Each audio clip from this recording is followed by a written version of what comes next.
Hello दोस्तों, मैं दीपक स्वागत करता हूँ आपके अपने इस YouTube चैनल जय हिंद बाई दीपक सर पे। दोस्तों, आज हम जैसा कि आप जान रहे हैं संविधान के बारे में एक ऐसे महत्वपूर्ण टॉपिक के बारे में बताऊंगा जिससे आपके पूरे मस्तिष्क में यह बैठ जाएगा। दोस्तों, क्या होगा कि मौलिक अधिकार जो संविधान का सबसे महत्वपूर्ण अंग होता है उसके बारे में मैं आपको अच्छी तरीके से रूबरू कराऊंगा। आपसे मुझे यह आशा या उम्मीद है कि यह वीडियो आप अंत तक देखेंगे और यदि आपको यह वीडियो अच्छा लगता है तो आप सब्सक्राइब जरूर करेंगे। अब हम चलते हैं अपने टॉपिक पे। जो मूल अधिकार है, ये मूल अधिकार होता किसके लिए है? तो वास्तव में जो ये मूल अधिकार होता है, ये मूल अधिकार होता है व्यक्ति के लिए, यानी कि समाज में जितने भी व्यक्ति रहते हैं तो उनके लिए संविधान में एक ऐसी बेहतरीन व्यवस्था की गई है जिसे कहते हैं मूल अधिकार। ये मूल अधिकार प्रमुख रूप से व्यक्ति के रहने के लिए जो आज़ादी देता है उसे कहते हैं मूल अधिकार। इसमें क्या होता है, व्यक्ति कहीं पर आ जा सकता है, कहीं कुछ खा सकता है, कहीं गा सकता है, कुछ बोल सकता है, यानी कुछ भी कर सकता है। संपूर्ण जो उसकी आज़ादी होती है, जो भारत सरकार द्वारा उसे प्राप्त होता है, वह किसके रूप में प्राप्त होता है? वह प्राप्त होता है मूल अधिकार के रूप में। दोस्तों, जो यह अधिकार होता है ये किसी संगठन या किसी भी संस्था के लिए नहीं होता है, केवल यह व्यक्ति संबंधी होता है। ठीक, जब हमारे देश में संविधान का निर्माण हो रहा था 1950 के पहले, तो हमारे संविधान के जो कुछ निर्माण करता थे वो विभिन्न देशों में जाते थे, यात्रा करते थे और वहां से देखते थे कि कौन कौन से वहाँ के नियम रूल लागू हैं और उसको लेके आके अपने संविधान में डालते थे। तो प्रमुख रूप से कहाँ पहुँच गए अमेरिका। अमेरिका में देखा कि कोई भी व्यक्ति बहुत अच्छे तरीके से अपना जीवन क्या कर रहा है, गुजार रहा है। तो उनके मन में यह विचार आया कि क्यों ना ऐसी स्थिति अपने भारत देश में की जाए। तो वहाँ से जो वहाँ के जो संविधान है वहाँ पर भी मूल अधिकार लागू था। तो वहाँ से कुछ न किए, उस संपूर्ण टॉपिक को कॉपी किए और लाके अपने संविधान में रख दिए। तो वास्तव में जो मूल अधिकार लिया गया है वो कहाँ से लिया गया है? वह लिया गया अमेरिका के संविधान से। ठीक, लेकिन जब यह अमेरिका के संविधान से लिया गया था तो प्रमुख रूप से 7 था, यानी कि 7 प्रकार के मूल अधिकार उस समय थे। लेकिन एक क्या था, एक सबसे अंतिम वाला जिसको कहते हैं संपत्ति का अधिकार, वो कुछ ठीक ठाक नहीं था, तो उसको संविधान संशोधन की प्रक्रिया के तहत काट दिया गया। अब वर्तमान में जो बचे हैं हमारे देश में 6 मूल अधिकार बचे हैं। ठीक, अब एक शब्द होता है निलंबन। निलंबन का क्या मतलब होता है? निलंबन का यह मतलब होता है कि किसी भी चीज को थोड़े समय के लिए हटाया जाए और पुनः जब समय पूर्ण हो जाए तो उसको अपने स्थान पर ले आकर वापस रख दिया जाए। तो ऐसे जो निलंबन मूल अधिकार का निलंबन का अधिकार है वह हमारे देश में जो राष्ट्रपति होते हैं उनके अंदर में होता है। तो निलंबन क्यों होता है? दोस्तों, जब कोई चीनी आक्रमणकारी या पाकिस्तानी आक्रमणकारी या कुछ नक्सलवादी या कुछ ऐसी स्थिति होती है जिससे व्यक्ति की जो आज़ादी होती है वह भंग हो जाती है, तो उस भंग के तहत क्या होता है कि जो राष्ट्रपति जी होते हैं वह तुरंत उस व्यक्ति की पावर को ले लेते हैं और उस कंडीशन को लाना चाहते हैं कि ताकि जो नक्सलवादी या अशांति फैली हुई है वह समाप्त हो जाए। जैसे ही वह समाप्त हो जाती है, राष्ट्रपति जी क्या करते हैं, दोबारा संपूर्ण रूप से जो मौलिक अधिकार है उसको व्यक्ति के ऊपर दे देते हैं। जो इसका संरक्षक होता है, यानी कि अगर कोई भी मूल अधिकार का हनन हो, आपके किसी भी मूल अधिकार का अगर कोई शोषण कर रहा है या आपको उस अधिकार से मारने के लिए वंचित कर रहा है, तो आप चले जाइए सुप्रीम कोर्ट, या सुप्रीम कोर्ट नहीं तो हाई कोर्ट। हाई कोर्ट में आप अपील दर्ज कीजिए कि फला व्यक्ति हमारे इस अधिकार को हमसे छीन रहा है, तो जो सुप्रीम कोर्ट या हाई कोर्ट होगा तो आपको वह अधिकार अवश्य दिलाएगा। यानी कि संपूर्ण रूप से आपके अधिकारों का जो रक्षक होता है वो क्या होता है? सुप्रीम कोर्ट या हाई कोर्ट। अब एक शब्द लिखा है संविधान का मैग्ना कार्टा। संविधान का मैग्ना कार्टा क्या है? यानी कि इस पूरे संविधान का सबसे प्रमुख जो बात लिखी गई है वही क्या है? वही मूल अधिकार है। तो वास्तव में जो मैग्ना कार्टा शब्द होता है इसका शुद्ध मतलब होता है या सबसे अच्छा मतलब होता है कि एक विशेष प्रकार के पत्र। ठीक, तो इस मैग्ना कार्टा का जो निर्माण हुआ था वह फ्रांसीसी शब्द से हुआ था, यानी कि फ्रांस में हुआ था। लेकिन इस मैग्ना कार्टा का जो प्रयोग हुआ था वह फ्रांस में नहीं हुआ, यह प्रयोग हुआ ब्रिटेन में। ब्रिटेन के जो संविधान का निर्माण किया जा रहा था तो सबसे पहले वहां पे मैग्ना कार्टा शब्द रखा गया। वो आपको पता ही होगा कि जो हमारा संविधान है उस संविधान को बनाने के लिए पूरी जिम्मेदारी हमारे भारतीय शास्त्रियों को थी, लेकिन उनका संपूर्ण रूप से जो सहयोग कर रहे थे वह ब्रिटेन के वासी थे। ठीक, तो ब्रिटेन से ही मैग्ना कार्टा हम उठा के अपने संविधान में डाल दिए हैं। तो प्रमुख रूप से जो हमारे मूल अधिकार हैं वो पहले 7 थे, लेकिन वे 6 हैं। लेकिन जो 7 कौन कौन थे प्रमुख रूप से इसके बारे में बात करते हैं। ठीक, और आपको मैं एक बात और बता दूं कि जो मूल अधिकार है, यह मूल अधिकार हमारे संविधान के भाग 3 में और भाग 3 के तहत अनुच्छेद नंबर कहाँ से, अनुच्छेद नंबर 12 से 35 तक है। कहाँ तक है? 12 से 35 तक है। अब भाग क्या होता है? जब संविधान का निर्माण हो रहा था तो प्रमुख रूप से इतना विस्तृत और इतना बड़ा संविधान वास्तव में हमारे देश का है, तो उस देश भारत के संविधान को बनाने के लिए 1-2 भाग नहीं बनाएंगे, प्रमुख रूप से 22 भाग बनाएंगे। तो उस 22 भाग में से जो तीसरा भाग है वह संपूर्ण रूप से मूल अधिकार को दर्शाता है।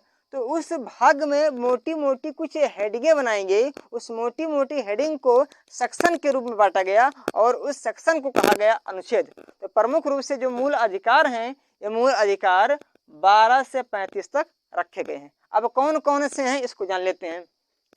तो प्रमुख रूप से पहला है समता तथा समानता का अधिकार। समता तथा समानता का अधिकार क्या है? कोई भी व्यक्ति जो भारत का वासी हो, चाहे वह छोटे वर्ग का हो या बड़े वर्ग का हो, चाहे कोई गरीब हो, चाहे कोई अमीर हो, चाहे कोई एक कमजोर हो, चाहे कोई बलवान हो, इन सब के लिए क्या है? कानून सबसे समान है, यानी कि ना वह किसी के भेदभाव और ना किसी प्रकार के बातों को देखता है, सब के लिए समान कानून बनाता है। कौन? अनुच्छेद नंबर 12 से 18 बनाता है मौलिक अधिकार। अब उसके बाद है स्वतंत्रता का अधिकार। स्वतंत्रता का अधिकार क्या है? किसी भी व्यक्ति को एकदम कहीं भी जा सकता है, कहीं भी आ सकता है, कुछ भी कर सकता है, उसके लिए संविधान द्वारा क्या दी गई है? स्वतंत्रता दी गई है। और वो स्वतंत्रता का जो वर्णन किया गया है वह अनुच्छेद नंबर 19 से 22 के बीच में किया गया है। तीसरे नंबर का बात है शोषण के विरुद्ध अधिकार। शोषण के विरुद्ध अधिकार का मतलब क्या होता है? अगर कोई भी एक जो भारत का नागरिक है उस नागरिक के ऊपर कोई भी व्यक्ति अगर आक्रमण कर रहा है, यानी कि उसको जो मूल अधिकार प्राप्त हुए हैं, यानी कि उसको कोई मार रहा है, कोई पीट रहा है, कोई गाली दे रहा है, कोई कुछ भी कह रहा है, तो उसका एक प्रकार से क्या हो रहा है? शोषण हो रहा है। तो उस शोषण के विरुद्ध, यानी कि उसके ऊपर मार पीट ना हो, उसके ऊपर कोई एक्शन ना हो, उस एक्शन को खत्म करने के लिए संविधान में जोड़ा गया है शोषण के विरुद्ध अधिकार। यानी कि कोई भी व्यक्ति की यह प्रमुख रूप से कर्तव्य होगा कि अपने खिलाफ हो रहे वह हिंसा को खत्म करे। इसके बारे में बताया गया है अनुच्छेद नंबर 23 से 24 के बीच। अब चौथी नंबर की बात आती है धार्मिक स्वतंत्रता का अधिकार। धार्मिक स्वतंत्रता का मतलब क्या होता है? दोस्तों, हमारे जो संविधान है उस संविधान में कोई एक धर्म की बात नहीं की गई है। व्यक्तियों को यह छूट दिया गया है कि किसी भी प्रकार के धर्म जिसके वे मानना चाहते हैं उसको मान सकते हैं। चाहे कोई इस्लाम को मान सकता है, कोई ईसाई धर्म को मान सकता है, कोई हिंदू मान सकता है, कोई जैन मान सकता है, कोई यहूदी मान सकता है। यानी कि कोई भी व्यक्ति किसी भी धर्म को मान सकता है और उसको मानने के लिए क्या है? स्वतंत्रता है। या प्रमुख रूप से मौलिक अधिकार के धार्मिक स्वतंत्रता का अधिकार के तहत अनुच्छेद नंबर 25 से 28 के बीच में दिया गया है। उसके बाद क्या है? उसके बाद पांचवा है संस्कृति और शिक्षा का अधिकार।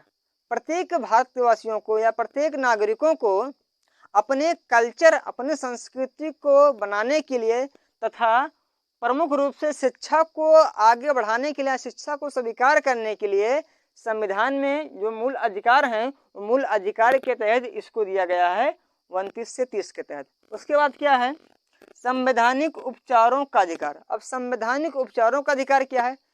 आपके इन समता या स्वतंत्रता या शोषण या धार्मिक या संस्कृति, इन तीनों चारों अगर अधिकारों में आपका किसी भी प्रकार के इन चारों पांचों में से अगर हानि हो रही है तो उस हानि को खत्म करने के लिए आप अनुच्छेद नंबर 32 के तहत आपको 6वां प्रमुख रूप से यह अधिकार दिया गया है कि इन सभी को खत्म करने के लिए आप सुप्रीम कोर्ट में जाकर याचिका दायर कर सकते हैं, या प्रमुख रूप से संवैधानिक उपचारों के अधिकार के तहत आपको बताया गया है। अब 7वां कौन सा था? 7वां था संपत्ति का अधिकार। संपत्ति का अधिकार एक प्रकार से जो जमीन होती है सरकारी, उस सरकारी जमीन के पर लोग क्या कर रहे थे, धीरे धीरे कब्जा कर रहे थे, जिससे जो सरकार की जमीन थी वो धीरे धीरे खत्म होती जा रही थी। तो इसे संविधान में क्या किया गया, हमारी सरकार ने क्या किया, इसको खत्म कर दिया। इसको जब खत्म किया तो खत्म करने की एक प्रक्रिया होती है, उसे कहते हैं संविधान संशोधन। तो प्रमुख रूप से हमारे संविधान जो संशोधन हुआ वो 44वां हुआ, जो 1978 में हुआ। इसको खत्म कर दिया गया और ले जाके इसको जोड़ दिया गया अनुच्छेद नंबर 300 के काके, यानी कि ये अब एक प्रकार के अधिकार से खत्म होकर अनुच्छेद 300 का में जुड़ गया है। अब प्रमुख रूप से एक बार दोबारा देखते हैं। मूल अधिकार किसी भी व्यक्ति संबंधी है। दूसरी बात, या तो ना संस्था के लिए है ना तो संगठन के लिए है। तीसरी बात, यह लिया गया है अमेरिका के संविधान के द्वारा। पहले इसकी संख्या 7 थी, वर्तमान में इसकी संख्या 6 हो गई। निलंबन कौन करता है? तो राष्ट्रपति करते हैं। इसके जो सुरक्षा देता है और सुप्रीम कोर्ट या हाई कोर्ट देता है।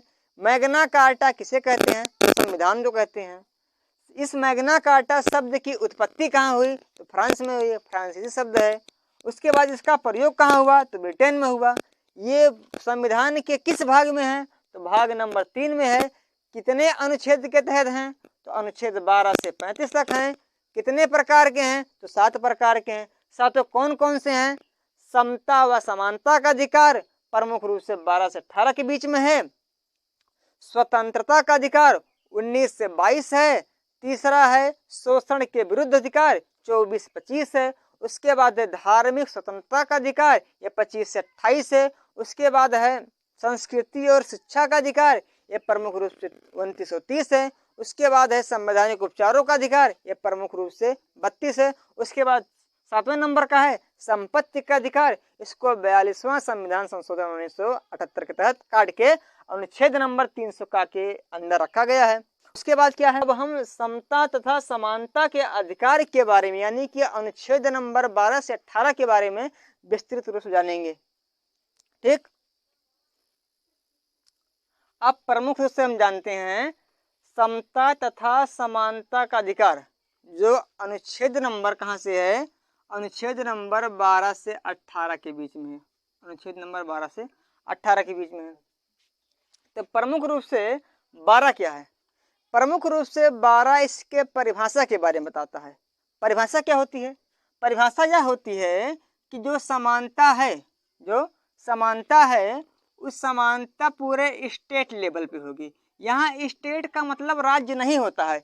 स्टेट का सीधा मतलब यह होता है कि केंद्र सरकार, क्या कोई केंद्र सरकार, केंद्र सरकार के बाद क्या राज्य सरकार, क्या राज्य सरकार, और राज्य सरकार के बाद जो कोई लोकल गवर्नमेंट है, लोकल गवर्नमेंट है, उसमें भी क्या है, सबके लिए क्या है, समानता है। यह प्रमुख रूप से अनुच्छेद नंबर 12 में यह बताता है। उसके बाद 13 में क्या है? 13 में प्रमुख रूप से अल्पीकरण है। अल्पीकरण का मतलब क्या होता है? देखो, अनेक प्रकार के समानता का अधिकार दिया है। तो समानता का अधिकार जो दिया गया है, तो आप इसको किसी के घर फूकने या किसी के घर में गाड़ी चलाने या कुछ ऐसे प्रक्रिया के साथ नहीं करते हैं, यानी कि उसकी समानता आपको नहीं दी गई है जिससे किसी अन्य व्यक्ति की हानि हो। तो प्रमुख रूप से यह बताया गया है कि संविधान के निर्माण के पहले या उसके निर्माण के बाद कुछ ऐसे नियम कानून नहीं बनाए जाएंगे जो व्यक्ति की समानता को भंग करे। तो प्रमुख रूप से यह अनुच्छेद नंबर 13 में बताया गया है अल्पीकरण के तहत। उसके बाद क्या है, अनुच्छेद नंबर 14। अनुच्छेद नंबर 14 क्या है, विधि के समक्ष समता का अधिकार, समानता का अधिकार। विधि मतलब कानून, कानून के नजर में क्या है, आप सभी लोग समान हैं, चाहे कोई छोटा हो चाहे कोई बड़ा हो, चाहे कोई छोटी जाति का हो चाहे कोई बड़ी जाति का हो, चाहे कोई अमीर हो चाहे कोई गरीब हो, यानी कि कानून की नज़र में क्या होंगे, सब समान होंगे। अगर कोई अपराध करेगा तो कोई अपराध नहीं करेगा तो अपराधी वालों को दंड मिलेगा और अपराध को छोड़ दिया जाएगा, यानी कि कानून की नज़र में क्या है, सब एकदम मेंटेन है, बराबर है। उसके बाद अनुच्छेद नंबर 15 क्या कहता है, प्रमुख रूप से अनुच्छेद नंबर 15 यह कहता है कि कोई भी व्यक्ति अगर धर्म या जाति या लिंग या वंश या मूल स्थान, धर्म मतलब क्या है, देखते होंगे आप लोग कि प्रमुख रूप से हमारे देश में धर्म को लेकर काफ़ी ज़्यादा मारपीट होती है, यानी कि कोई अगर मुस्लिम है तो हिंदू को मारेगा, हिंदू है तो इस्लाम वाले को मारेगा। तो प्रमुख रूप से क्या होगी, उन दोनों में भेदभाव होता है। लेकिन वास्तव में जो संविधान है यह समानता के अधिकार के तहत आपको छूट नहीं देता है कि आप एक दूसरे से धर्म के आधार पर भेदभाव करें। दूसरी बात क्या है, जाति के आधार पे हमारे देश में सबसे प्रमुख रूप से यह प्रथा चलती थी कि छोटे व्यक्तियों को या बड़े व्यक्तियों को जाति पाति के रूप में बांटा गया था। धीरे धीरे इसका कुछ समापन हो रहा है, क्योंकि जब मौलिक अधिकार के तहत समानता में भी इसका वर्णन प्रमुख रूप से संविधान निर्माताओं ने किया है कि जो समाज है वह एक बराबर होता है, ना कोई छोटा जाति का ना कोई बड़ा जाति का। तो प्रमुख रूप से आप किसी भी जाति के आधार पर आप भेदभाव नहीं करेंगे। लिंग के आधार पर देखते होंगे अक्सर आप लोग कि जो महिलाएं होती हैं, जो पुरुष होते हैं, उन दोनों में काफी भेदभाव होता है। पुरुषों को कुछ काम करने के लिए दिया जाता है जिसमें प्रमुख रूप से महिलाओं को नहीं रखा जाता है। और कुछ हमारे समाज में एक ऐसी जाति आती है जिसे कहते हैं ट्रांसजेंडर। इन तीनों माने यानी कि लिंग, जो लिंग है, लिंग में पुरुष, स्त्री या ट्रांसजेंडर, इन तीनों को लेकर एक दूसरे में भेदभाव नहीं होना चाहिए। यह प्रमुख रूप से समता तथा समानता के अधिकार के तहत 15 में रखा गया। उसी में जोड़ा गया है वंश के आधार पर। प्रमुख रूप से क्या हुआ कि जो हमारे देश में राजा महाराजा थे, प्रमुख रूप से वह कोई मुगल का तो कोई दिल्ली सल्तनत का, कोई तुगलक, कोई कहीं कोई कहीं कोई कहीं, तमाम रूप से पहले हमारे देश में ये सब नहीं थे, बाद में आए। लेकिन जब भारत देश आज़ाद हो गया तो प्रमुख रूप से ये भी अब हमारे देश में हैं। तो ऐसा कहा गया कि जो अब हैं और जो पहले थे उन लोगों के वंश को लेकर भेदभाव नहीं हो। या फिर मूल स्थान, वास्तव में जो कोई व्यक्ति उस समय जो पाकिस्तान में रह रहा था और भारत देश के बंटवारे के बाद, स्वतंत्रता के बाद उसका वास्तव में जो जन्म हुआ था वह पाकिस्तान में हुआ था, लेकिन अब वर्तमान में वह आके भारत में रह रहा है, तो भारत के व्यक्ति उसके साथ क्या करते थे, उसके साथ भेदभाव करते थे। तो संविधान के तहत बताया गया है कि कोई भी धर्म के आधार पर या कोई भी जाति के आधार पर या लिंग के आधार पर या वंश के आधार पर या मूल स्थान के आधार पर कोई व्यक्ति एक दूसरे से भेदभाव नहीं करेगा। प्रमुख रूप से जितने भी व्यक्ति हैं सब समाज में एक समान है। उसके बाद बताया गया अनुच्छेद नंबर 16 में लोक नियोजन के अवसर में समानता। अब लोक नियोजन क्या है, जो कोई सरकारी नौकरियां हैं उन सरकारी नौकरियों में प्रमुख रूप से चाहे कोई दलित वर्ग का हो, चाहे कोई अन्य वर्ग का हो, चाहे कोई मुस्लिम, चाहे कोई भी वर्ग का हो, इन सभी के लिए समान अवसर है। इसी में प्रमुख रूप से बात की गई आरक्षण की। क्या की गई है, आरक्षण की बात की गई है। आरक्षण क्या है, आरक्षण कुछ नहीं है, आरक्षण एक ऐसी प्रक्रिया है जो लोग आगे बढ़ रहे हैं। मान लो क्या ये लोग क्या हैं, आगे बढ़ रहे हैं, और ये जो दो लोग हैं ये क्या कर रहे हैं, ये दो लोग पीछे हैं। तो प्रमुख रूप से आरक्षण क्या करता है कि जो दो लोग ये बीच में बढ़ रहे हैं वैसे बढ़े। आरक्षण के तहत इन दो व्यक्तियों को भी पुश करके इन लोगों के बराबर लाना ही क्या है, आरक्षण है। तो इसकी व्यवस्था प्रमुख रूप से संविधान में की गई है अनुच्छेद नंबर 16 के तहत। उसके बाद क्या है 17 नंबर का अस्पृश्यता। अस्पृश्यता का सीधा सा मतलब होता है छुआछूत। हमारे भारत समाज में क्या था, हमारे समाज में छुआछूत को लेकर काफी ज्यादा भेदभाव हो जाता था। प्रमुख रूप से संविधान निर्माता भीमराव अम्बेडकर के साथ ऐसा हुआ था कि वह प्रमुख रूप से जब पानी पीते थे पानी उनको उंगली से पिया जाता था, जो उस समय उनके लिए एक अच्छा व्यवहार नहीं होता था। तो संविधान में प्रमुख रूप से जोड़ा गया, जितने भी व्यक्ति हैं सभी व्यक्ति क्या रहेंगे, जब समान रहेंगे, किसी को छुआछूत के आधार पे भेदभाव नहीं किया जाएगा। प्रमुख रूप से अब बात आती है 18 में उपाधियों का अंत है। उपाधियों का मतलब अंत इसलिए किया गया क्योंकि जिस व्यक्ति को अगर उपाधि मिलेगी और एक अगला व्यक्ति होगा, उन दोनों के बीच में काफी ज्यादा डिफरेंसेस होंगे। इस डिफरेंस को खत्म करने के लिए संविधान में क्या किया गया, उपाधियों का अंत। प्रमुख रूप से आपने देखा होगा, सुना होगा महात्मा गांधी। वास्तव में महात्मा क्या है, उनकी उपाधि है। रविंद्रनाथ टैगोर, गुरुदेव आ जाता था उनसे प्यार से, मतलब गुरुदेव क्या है, उपाधि है। नेताजी सुभाष चंद्र बोस, नेताजी क्या है, उपाधि है। प्रमुख रूप से जो उस उपाधि को खत्म किया गया क्योंकि उपाधि प्रमुख रूप से इन दो समाज में जो भेदभाव होता है उसको बनाने के लिए प्रमुख रूप से कामगर होता है। तो इसको प्रमुख रूप से अनुच्छेद 18 में क्या कर दिया गया, उसे समाप्त कर दिया गया। उसके बाद अब दूसरे नंबर की बात आती है स्वतंत्रता का अधिकार। उसके बारे में हम कल पढ़ेंगे। आज के लिए बस इतना। जय हिंद, जय भारत।